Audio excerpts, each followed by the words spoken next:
try to lower this. Hank's a lot bigger than I am and better looking. So, my name's Nick. I'm an addict. Jesus. When I was using, I used to stumble into meetings a lot when I was high or trying to get one. And I remember I went to this meeting in Madisonville, Ohio one day. And they used to read this book there, and I went in there for the sole reason of charging my phone, so that when it turned on, I could do what I do. And I remember the speaker tonight was sitting in the middle of the room with a bunch of guys, and he like waved me over because I'm sitting by the wall charging my phone. He waved me over to like come read the book with him. You know what I mean? And I'm thinking like, I'm not trying to read that book, you know. And, But he generally cared about me, you know, and he knew I struggled for a long time. When my phone charged up, I left that night and I didn't read the book. When I eventually got clean later, I read that same book, and I read a line in there, and I didn't know that this line would mean more to me than anything in my recovery. But in chapter 5, it says it's good to have friends that care when we hurt. And when I had about 4 years clean, I had to have a procedure done to get my hepatitis C cured, and I had to have narcotics put in my body. And I thought for sure, man, like if there was anything in this world that was going to take me out, it was going to be that, because my body doesn't know the difference between dope on the street and what they give me in the hospital. And I was scared to death of that. If there was one reservation, that was it. And I had that procedure done, and a couple hours later, James came walking into the recovery room that day.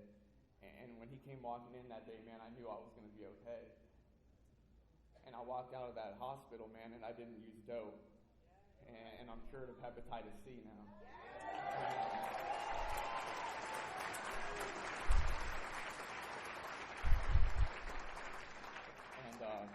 And James wears a lot of hats in his life, man. But the most important one in my life that he wears is that he's my friend. And I'm glad that this man is my friend. And I'll give you James T.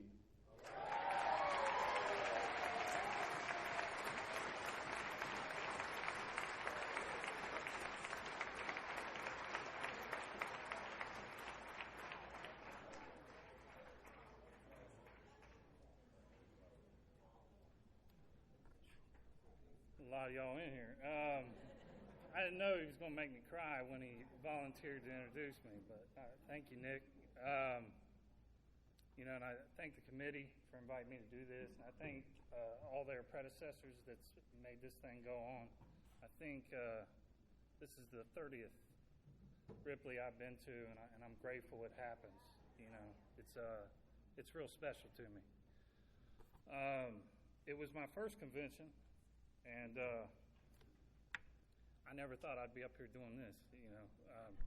If anything, over at the smaller one on Friday night was the one I wanted to do. But, you know, stiff stuff typically doesn't work out the way I want it to anyway. So, thank you. Thanks for everybody that's here.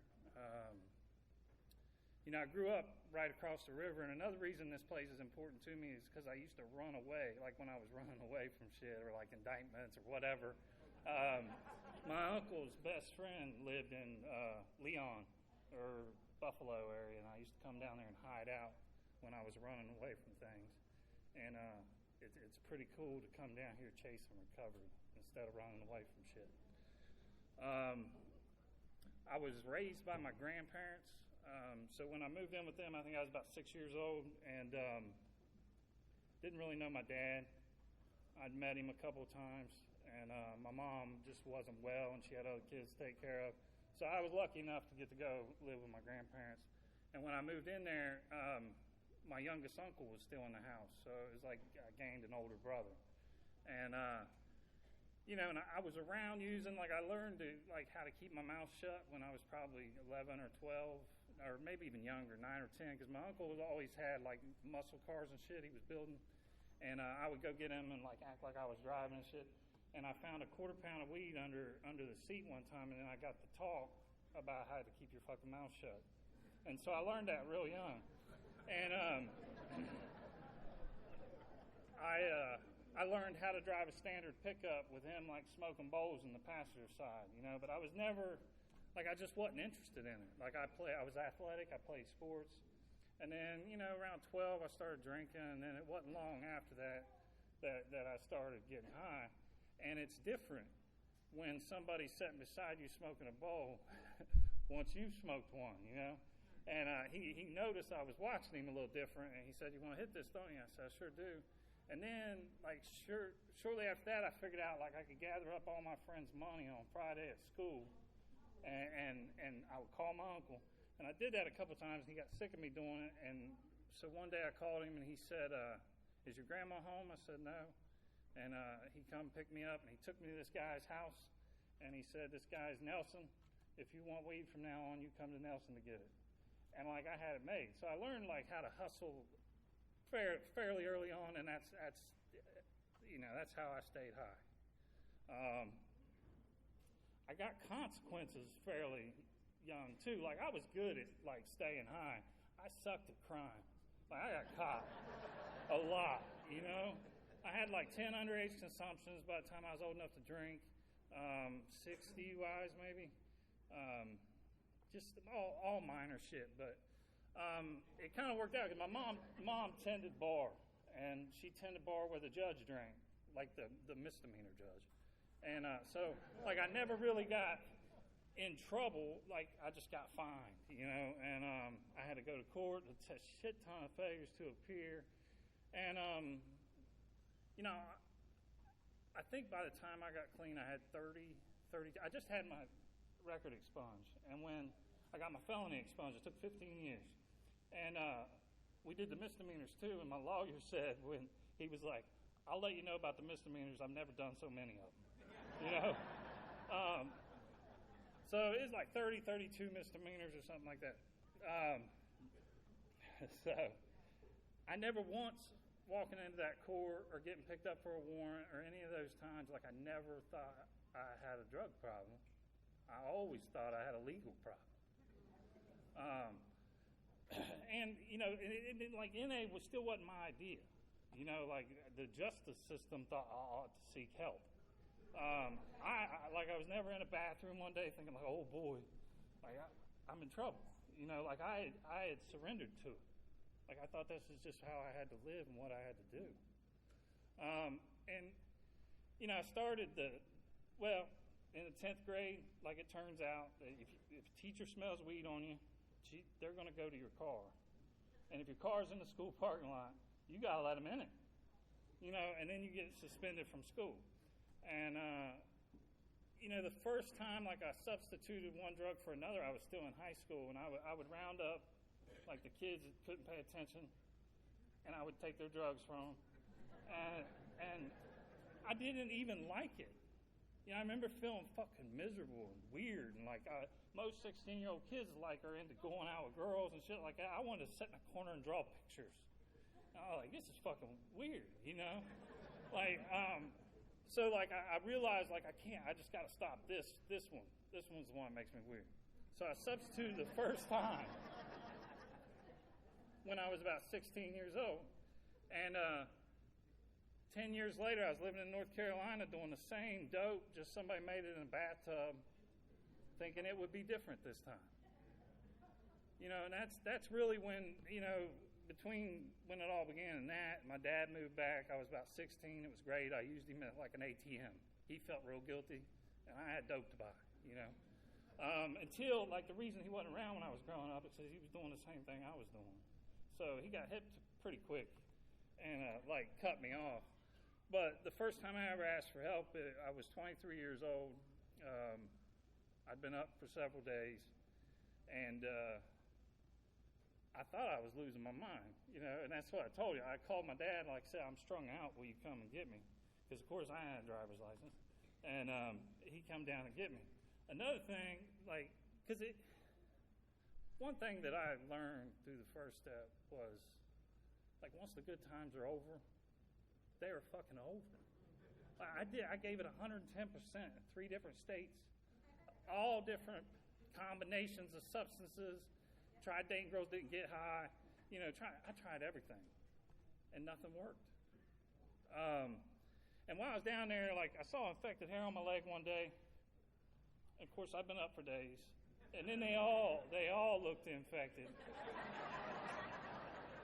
And I don't know how long it took, but all the hair was gone on my thighs. They're probably still making fun of me in fucking North Carolina. So I mean, that's not having fun. Like, the good times are fucking over. That shit's weird,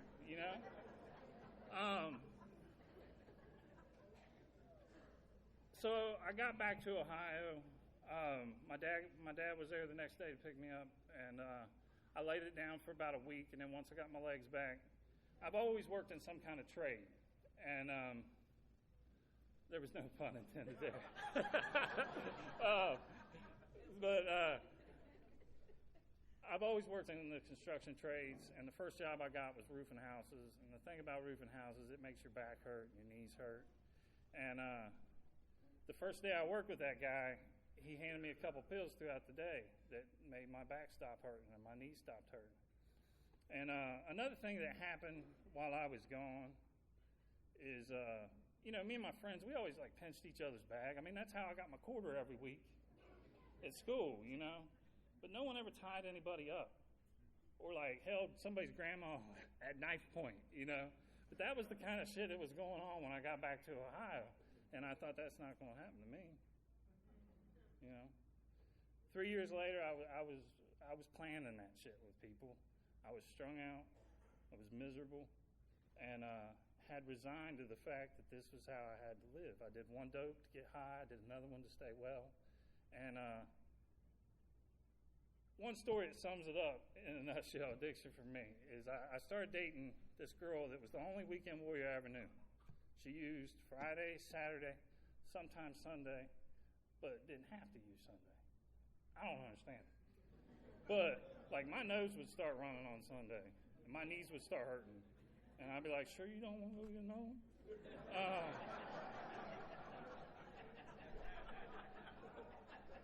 But she had a really good connection. She got me in with this guy, and I remember he was out of town one week, and she said, I'm going to go down to the East End to Johnny's and get one. And I said, those people are scum. I won't buy dope from them.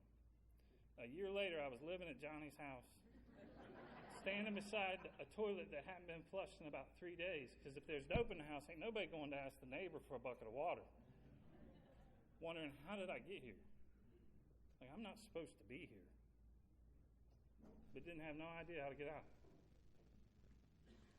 So the justice system intervened. And I got new charges that I'd never had before, felony charges.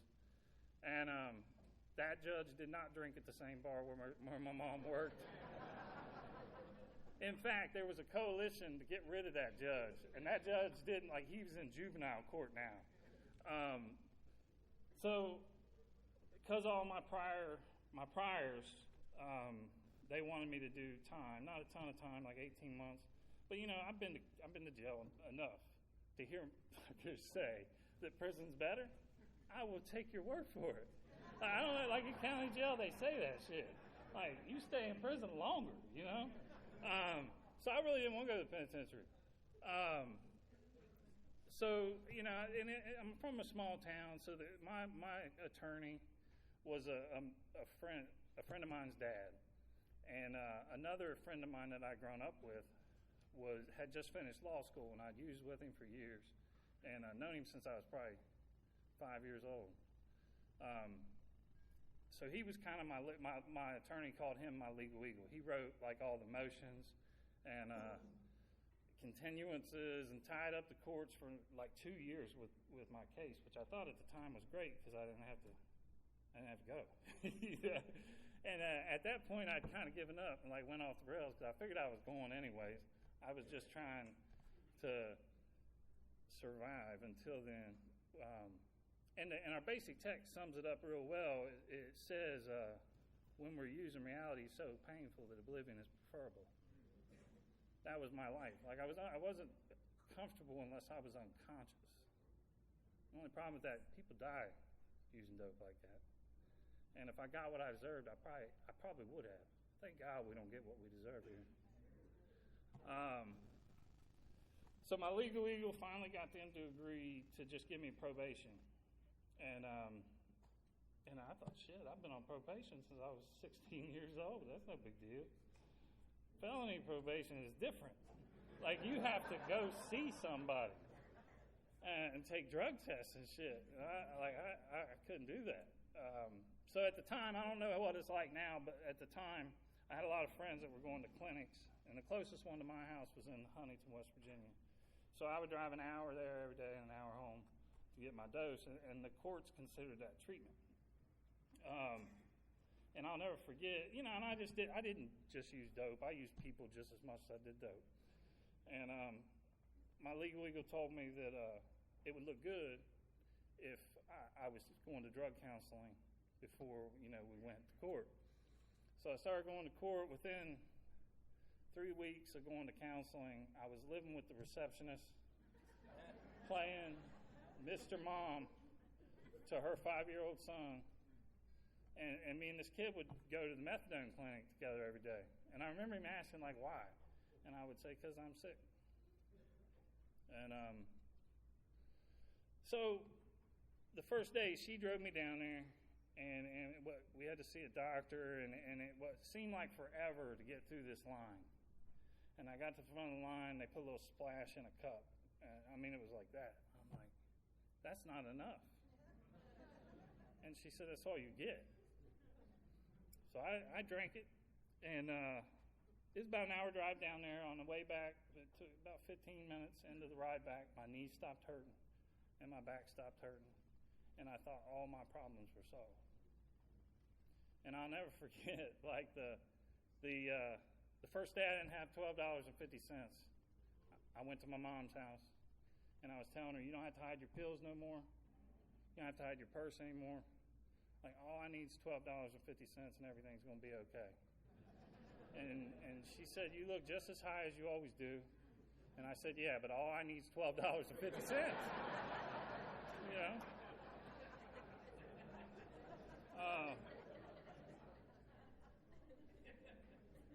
The problem with methadone is like I said earlier, that when we're using, reality is so painful that oblivion is preferable. No matter how often I went to my counselor and said she needed to raise my dose, I couldn't get oblivion with it. And just to give you a glimpse at the insanity of my thinking, I was more afraid of failing a drug test at the methadone clinic and them taking away my take-homes than I was at my probation officer. And I'm pretty sure they don't let you take that shit to prison with you. But that's just how I thought. But it didn't matter. I didn't care, because if I couldn't be oblivious, then I couldn't do it. So I figured out what to mix with it. I wasn't worried about not breathing and shit. And I started doing that, and the problem with that is if you drive, you might crash a car, and that's what I did with that 5-year-old in it. And thank God. Sometimes I forget to say, the kid was okay. But the kid, he was a little shook up, but he was okay. And if you're wondering if you've caused harm that you don't know how you're gonna make it right, things have a way of working out. I was never sure. I was able through my recovery to do some things for him, but nothing that I ever felt added up. And it's not like a 9th step is a cure-all for everything. A 9th step, in my experience, was the first time, it says, secure and love the fellowship, we can finally look another human being in the eye and be grateful for who we are. I didn't experience that until I worked the 9th step. That does not mean that I forget all the harm I caused. Several years later, though, I got a call from a lady that didn't even make the list, but she belonged on there. It was about her son, and it was that kid's grandmother. And her son was getting out of detox. And she said, he can't come back here. He'll get high if he comes back here. And just to show you how God works, is I was already driving to Gallipolis. I live in Cincinnati, and he was on a van heading for Gallipolis. And I said, well, I can get him into treatment. and he's got 5 years today.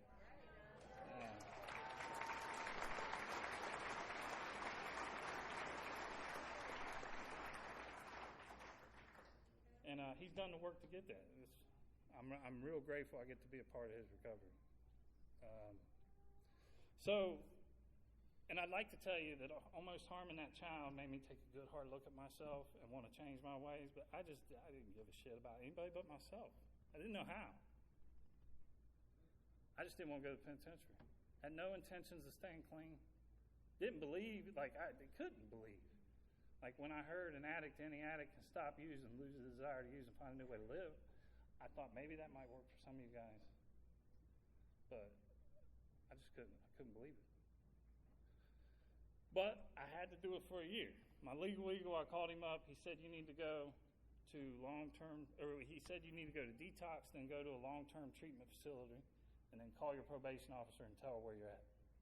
So I was following legal advice when I wound up in detox. And I picked up a couple of things there, like I heard people talk about sponsors, and I heard people talk about going to meetings. And the only reason I got up is because they said they said you could put your normal clothes on. Like if you got up and went to all those meetings, and I really wanted to get out of that fucking gown thing. And I was really, really sick because at first, when I first got there, they said we can't detox you on too much. And there's a guy that really worked on these folks to let me do this, and he's not here tonight. He's at a Grateful Dead thing, but he's the only addict that I went to treatment with out about the 80 guys I was in there that I know of that stayed clean as long as I am. And he always talks about wanting to see me cry, and he would like to sing. You didn't get any tears, but you almost made me cry. I tell him, you should have been at detox, because there was snot bubbles and everything. I was begging those fucking people. Like, please, I just wrecked the car that got me to the clinic. There ain't no way. Because they wanted me to go back and get weaned down to a certain amount, and it just wasn't possible. So they got a doctor to come and okay my detox. And they kept me for 12 days. And I was still sick, and that's what I told them when they said, you got to go. I was like, well, I'm still sick. And they're like, well, you can't stay here. It's kind of like when bars close. They don't give a fuck. It's just time to go. So my mom let me come sleep on her couch under the condition that I was going to go to treatment. And I was trying to get a bed at a place, the Salvation Army in Cincinnati. Treatment is a hell of a lot easier to get now. Like that Medicaid expansion matters. Back when I got clean, it was hard to find a place. And it hurts my heart. I talked to a friend of mine that lives in Marietta today, and that detox I went to is not open anymore. There's one detox in Marietta. There was 0 in Gallipolis. Like, it's a good thing that help's available now. So that girl I was talking about that was the receptionist, she had the meeting list on her refrigerator for months before I ever needed it. Or I needed it before I was ever willing. And so I knew where the meetings were in Gallipolis. So the first night out of treatment, or out of detox, I walked over to a meeting. And my first experience with Narcotics Anonymous was nobody showed up. Like, Gallia County is a rural area, and it struggles. Sometimes they can get a few meetings going, but sometimes there isn't nobody there. And I truly believe it's when I surrendered. I don't know if it was fear of penitentiary or what, but I'm sitting on them steps. I remember my feet being so cold. It was May. It was I celebrated 17 years a couple weeks ago.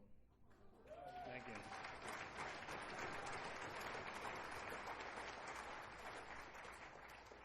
But I remember my feet being so cold. I just couldn't get warm. And I was sitting there on those steps, like rocking back and forth. And it was the first time. There was a bar down the street that I used to hang out in a lot, and they would give me a tab. And what I would do, not like I was a high roller, it was like a $20 tab. They let me drink $20 worth of beer. And what would happen is somebody would come in there looking for something that I knew where to get it, and then I would go get it, and that's how I did it. That's how I did my thing. And it was the first time in my entire life since I started using that I chose not to go. And instead, I went home and I listened to my mom tell me about how she used to come and check and make sure I was breathing on her couch. And she got a knack for making me feel guilty. I don't pack my bags for that shit no more. But she's good at it. But it was all true. There was nothing I could say about it.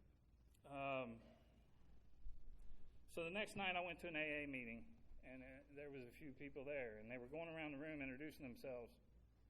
And this guy introduced himself. He said, "My name is James, and I'm an alcoholic dope fiend." And I thought, great, because I'm an alcoholic dope fiend, and that guy's going to be my sponsor.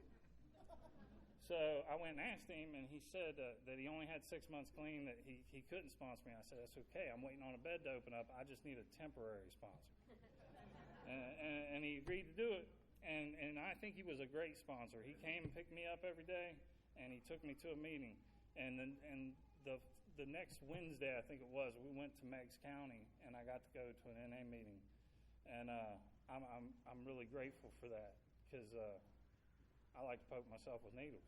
You know, this is where I belong. And the book's so much easier to understand. You know what I'm saying? I can do 13 pages. I am not reading a fucking chapter book, you know, especially at that point in my recovery. And that's another thing. When I was in detox, I got tricked into reading the basic text. There was this lady. We're friends on Facebook. She's a sweetheart. Her name's Kathy. I did not think she was a sweetheart when I was in that place, but I would go up to her and I would tell her my knees are hurting and my back is hurting and I can't sleep. And she would say, "Go take a hot bath and read that book." And I thought maybe, like if I tried that and it didn't work, Kathy would give me something. And Kathy never gave me anything. You know? But that's where I read that line I quoted earlier. And that's the first thing I related to in Narcotics Anonymous literature. I could not deny it. And I'm grateful for that, because when I first got into meetings, I wasn't used to sitting in circles that you could believe what anybody said. But when I read it in that book, it meant something, and I couldn't deny it. It saved my life. So James was sponsoring me. We're going to meetings every day, and a bed opens up in Cincinnati, and he drives me up there. We had to stop and see Grandma and get socks and a carton of cigarettes. And he took me to Cincinnati, and he dropped me off at the Salvation Army there. And my first interaction with somebody, as I was walking through the parking lot, I said, "How you doing?" And he said, "Blessed." And I thought, this fucking guy's an idiot. Like, what does that even mean? You know? Like he was speaking a foreign language. And I wasn't raised religious. I learned about prayer because I could play basketball. And they would have like church leagues in the summer, and I would get recruited. And like, I just wasn't raised around that kind of stuff. It didn't make any sense to me. And I certainly didn't want to hear it. But at the Salvation Army, you got up every day at 7 a.m. sang gospel songs. And I like Amazing Grace. But we didn't sing that one every day. You know? This shit sucked. And then you work for them 40 hours a week. Like the first week, they gave me $7 for a 40-hour work week. Nasty fucking food, no offense, Jeremiah.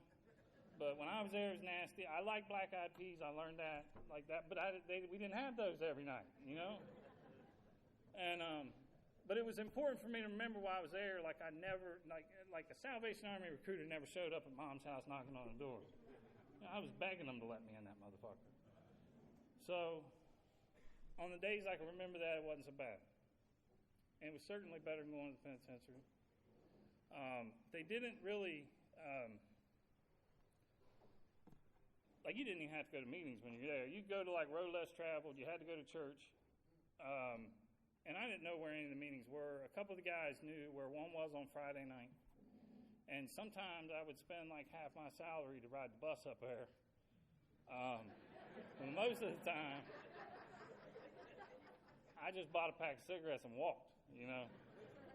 And I did that for a month. Like and I couldn't wait. And nobody in that meeting looked like me. No one in that meeting sounded like me. But I couldn't wait for Friday to get here so I could go to that meeting. And of course, I didn't talk to anybody. And I'm sure, like, at every other meeting in the world, there's a table with, like, schedules on it and literature. I didn't know it. Like, I swear I went like 4 times, didn't even know it was there. And they all announce it, at least the ones I go to, you know. But somehow I missed it. But that fourth Friday I was there, I got to watch a guy celebrate 8 years clean, and his sponsor gave him a medallion. And after the meeting, I was outside smoking, and he came up and he talked to me. And his name was Dave. And he told me that he was in the Salvation Army 8 years ago. And he said, "You guys still have that in-house meeting there on Saturday night?" Which, if anybody's been to treatment, an in-house meeting is just people in treatment reading the readings and then talking to each other. So Dave came, and he shared a little bit of his story. And then the next day he came, picked me up, and he drove me around. And he showed me meetings that I could walk to. He showed me a meeting for every day of the week off the number 4 bus line. He even took me downtown, and we parked, and he said, "I want to show you something." And he took me in a place called the Drop-In Center. And he said, "If you could come and live here." Because up until that point, I thought I was in a homeless shelter, but it turns out the Salvation Army is at the Ritz-Carlton compared to the Drop-In Center. So the next week, he came and picked me up on Saturday night. He took me to a meeting, and it's called Saturday Night Live. And right. It was another one of those places where nobody looked like me, nobody sounded like me, except it was louder. And he looked at me and he said, "You're not comfortable, are you?" And I said, "Not really." He said, I'm going to take you somewhere where you can relate. And so he drove me an hour almost to Fairfield, to where I could hear the same, like people saying the same shit they were saying in town, just with my accent. You know? And God bless him. Like, I'm grateful he did that. That meant a lot to me, but I would not do that for any of you. A meeting's a meeting. You know?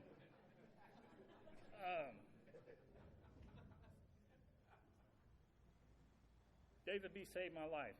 And there's this guy I was talking about, like, I get uncomfortable crying. And I sponsored this guy. I've sponsored him for over a decade, and he's a crier. And he always talks about him saving, like me saving his life. And all I did, because I told you I worked in construction. Well, when you work in people's homes, I don't know if you use like I did, but I went in everybody's medicine cabinet. Grandma's, the lady I was putting the floor in, it didn't matter. And he had just got caught. When he got introduced to Narcotics Anonymous, he got caught going in a customer's medicine cabinet. And that's all I shared is I used to go in medicine cabinets too. I don't have to do that anymore. But I used to get real uncomfortable. What's up, Danny? When he would talk about me saving his life. Well, then one of my friends said, "You can't say Andy's not allowed to say you saved his life anymore because David B. saved my life." He introduced me to Narcotics Anonymous. And I'm forever grateful. David B. Died, and he died clean. And he used to come down here. He was the one that brought me down here the first time, my first Ripley, where I stayed up till 4 in the morning because I was afraid I was going to miss something. Back up at 8 a.m. for the meditation, you know. Yeah, I loved him.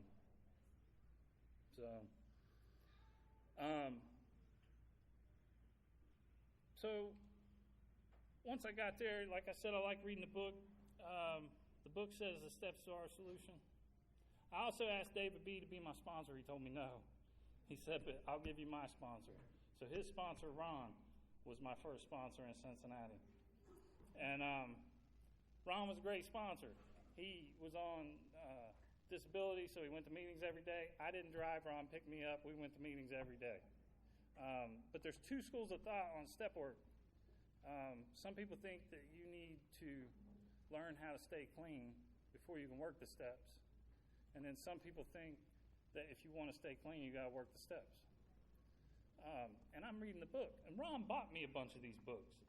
So that's the irony in the situation, because he kept telling me I needed to stay clean before I could work the steps. I've never been good at following direction. So I worked first 1 and 2. I answered all the questions without a sponsor willing to listen to any of the shit.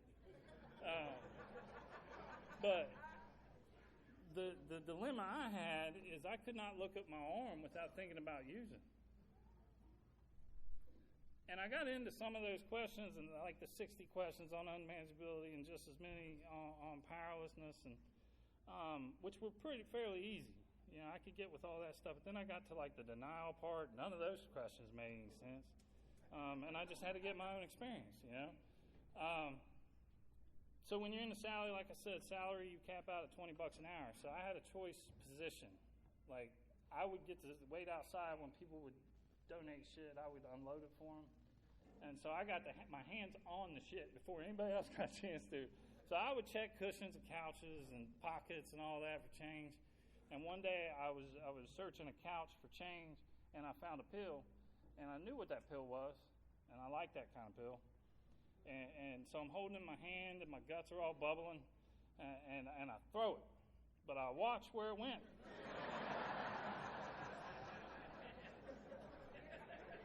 That's a reservation. I didn't put that together by myself, though. I called my sponsor and told him what happened. He said, that's a reservation. So I just did the best I can. Eventually, I asked a guy who was willing to listen to my steps, and I started working steps. David B. brought me down here the first time. I was almost getting ready to finish the program. I had like 2 weeks left. And, you know, to be fair, when I got there, there was a smoking room. While I was there, they changed the rules. I thought that just meant I smoke in my room from now on. And I got caught. Like, literally, when I got back the next day, they found cigarettes in my room or ashes or whatever, and they kicked me out. And I had like 18 months on the shelf, plus a whole bunch of new charges like reckless operation, driving under suspension, third offense DUI, and child endangerment were all my new charges. So I was pretty sure they were going to send me to prison. And my sponsor, the one working steps with me, kept saying, just call your probation officer and be honest. And I'm like, I don't know. Like, so it took me a week or two, and I didn't never think about using or any of that while this was going on. Like, I got kicked out. My sponsor, David B., found a halfway house for me. I had a key to a home group by this point. I had to go open a meeting the day I got kicked out of treatment. But I sure as hell wasn't sure about calling that probation officer, you know. I didn't want to use, but I sure as hell didn't want to call her. And things have a way of working out. You know, I finally called her. She said, okay, we'll just put you on non-reporting now. And I think she knew, like, if she gave me enough rope, I'd hang myself. Like, you look at my record and tell that, like, this guy sucks at breaking the law, you know? But I just kept doing what I was doing, and I stayed clean. I started seeing a girl that I liked, you know, and I'm working the third step, and this is where the God's will and all that come in, and I didn't know. I just wanted what I wanted. And she had a car, too.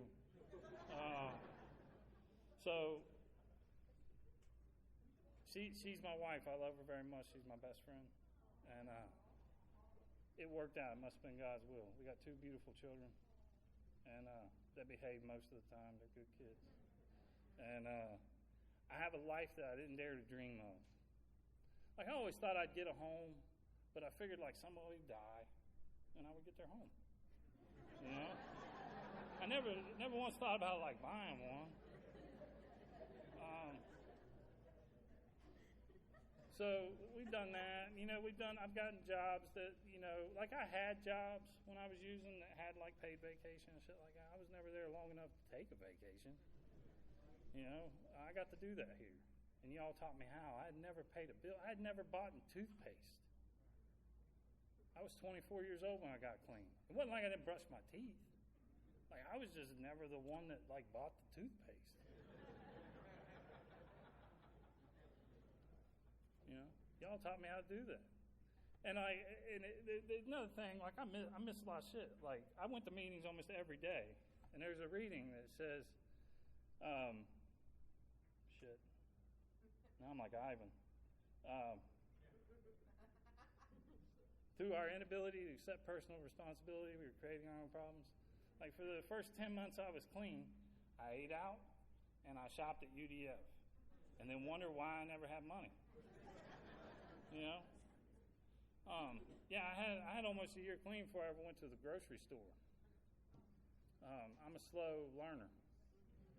You know, but thank God you guys are patient, because I need your help. You know.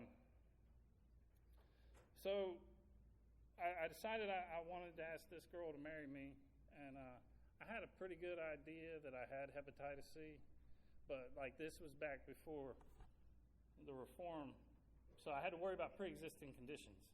So I didn't get tested because I wanted a job that would pay for the treatment before I got. So I figured if I'm asking her to marry me, I need to put all the cards on the table, and so I went and got tested, and it came back as positive for Hep C. And the health department has to call you when that happens. And I was asking the health department about like options, treatment options, and they said, well, we'll have to get back to you. Normally people aren't willing to stop using. So you guys are more fortunate today. There's a new treatment. They were testing it when I did it, and goddamn, I wish I would have waited. But I did the peglominated interferon. Physically, it was the hardest year of my recovery. I looked like I was using. I felt like I was dope sick most of the time.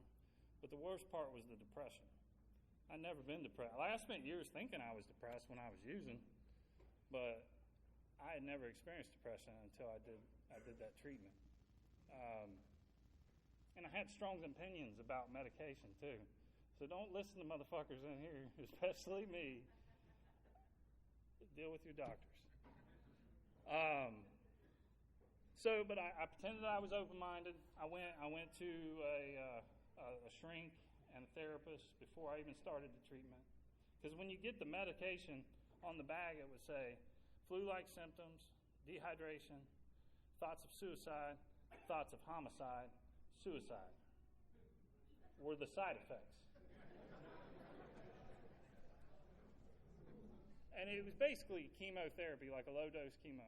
And so I went to these shrinks, and they said, given your history and your family history, we think you should start medication before you start the treatment. And I said, drugs are what got me in this mess. And I ignored their advice. And then about a month and a half into the treatment, I was driving my truck, and I was thinking about driving it into a telephone pole. And so I called my sponsor, and I said, hey, I'm thinking about driving my truck into a telephone pole. And he said, maybe you should go back to that doctor and do what they say.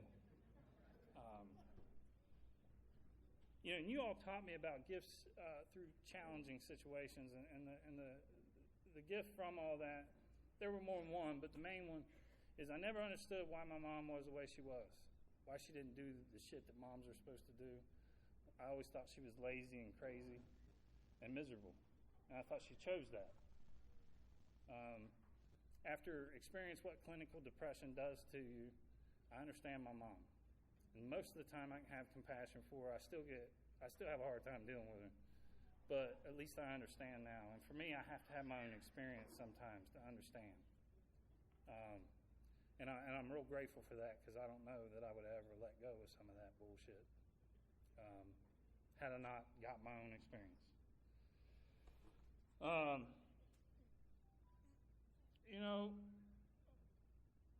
the other thing that happened is, you know, you ask some of these people that know me, and they might say I'm not pleasurable to be around anyways. But when I was going through all that, like, I certainly was a difficult person, and you all would not leave me alone.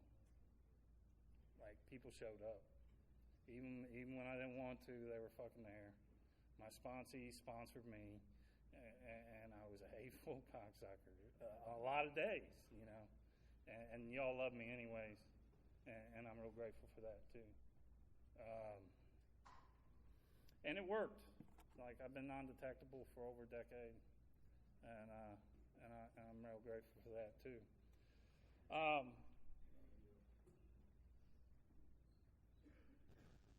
A few years ago was probably one of the emotionally the hardest year in my recovery. Two of my favorite people in the whole world died from an overdose. Then my granddad was diagnosed with pancreatic cancer. And he was like my dad, you know. My grandmother died when I was about 16. I got arrested the day we buried her. And my uncle that was up from Arkansas had to come get me out of jail. And that's how that one went down. This one, I had you guys. I was in recovery. I'm fortunate enough to have a career where I can kind of get away if I need to. And I went and cut my grass in my childhood home. And I hated that fucking yard when I was a kid. Like, I remember when I first started cutting it, my grandma told my grandpa to go buy like one of those self-propelled lawnmowers that like kind of pull themselves. And then that shit broke, and then it was just like a heavy fucking lawnmower for the rest of the time, you know? And like there was no place I would rather be in the world than cutting that grass. And I would sit with my grandpa a little bit. And it happened pretty fast. You know, and the first few times, like I was down there, I'd bring my kids if I could. If I came down to cut the grass, it was just me. But by the last couple of weeks, like I just didn't want my kids to seem like anymore. And so I would take my kids over and drop them off at their granddad's, and then I would come back over and do whatever I had to do. And the second to last time I was there, he kissed me on the cheek. And like my grandpa wasn't that kind of guy. Like when I made amends to my grandpa, I surrendered because after my mama passed, he started seeing this other woman, and she was always around, and I caused harm to both of them. I remember one time I was in her pills, and I like got caught red-handed and did one of these like numbers right in front of him. Like, I certainly wasn't gonna give back, you know.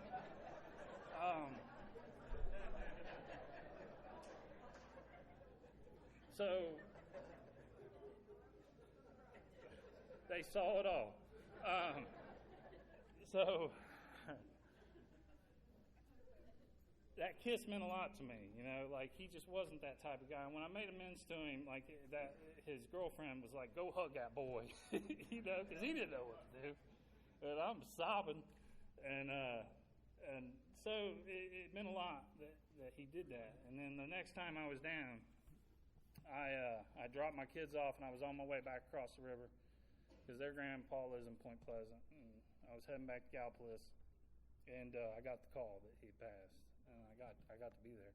But like I was okay because like I got that kiss. So about a week later, we buried him, and after the funeral, everybody was supposed to come back to the house because they wanted to do the will while everybody was in town.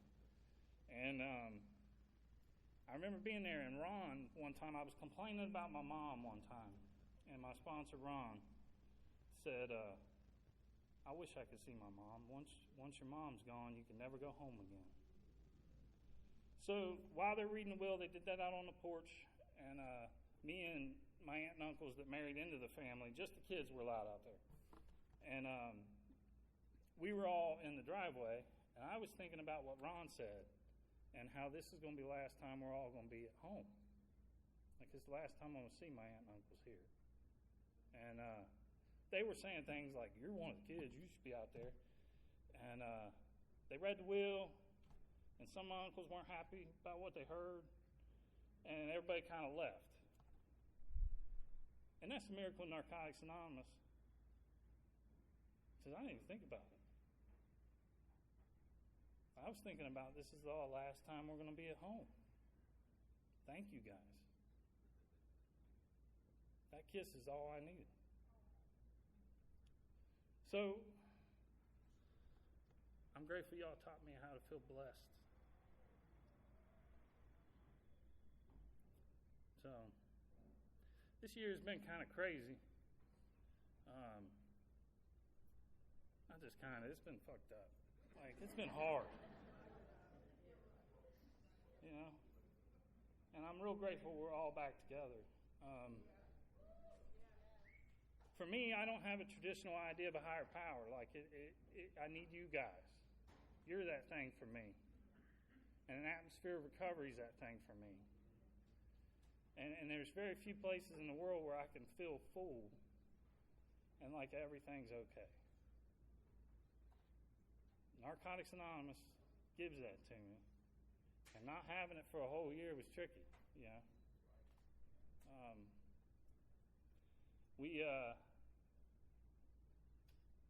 My sister's, I have a nephew that is 11 years old, and his dad overdosed and died a couple years ago. And his grandmother, which on his dad's side was really his caretaker anytime he was there anyways, died 6 months later from cancer. And the kid just couldn't catch a break. And my sister's really good at lying and manipulating. And just, I'm pretty sure she's one of us. She came and spent some time in a halfway house. I told her, why don't you just, because she had him in 3 different houses, didn't get him in school when he was supposed to be in school.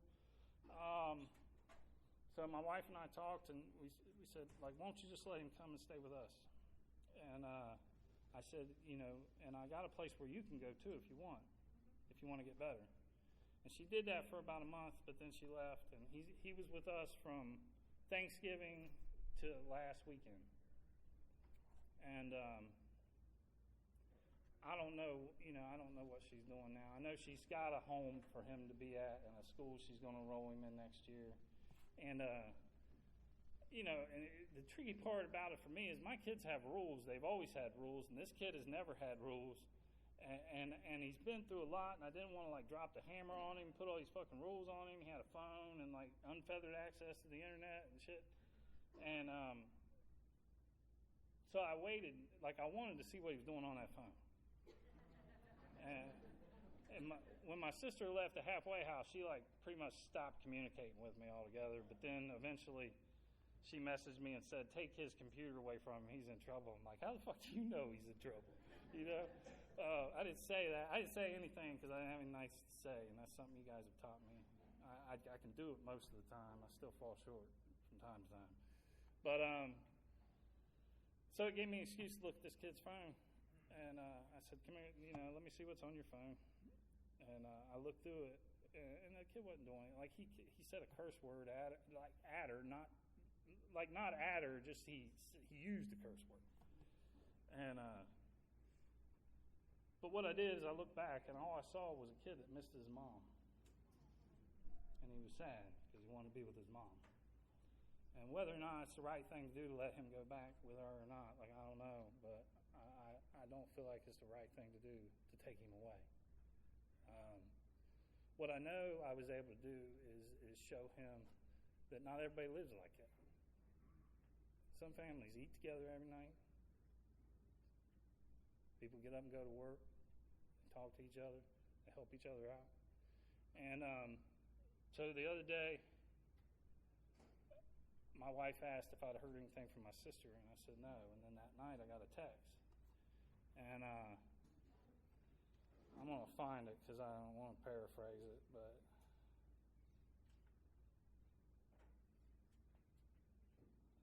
so my sister told me that Dane said when he grows up he wants to be like you because you're tall and strong and really work hard, and how you know so much about history and you'll do anything for your family.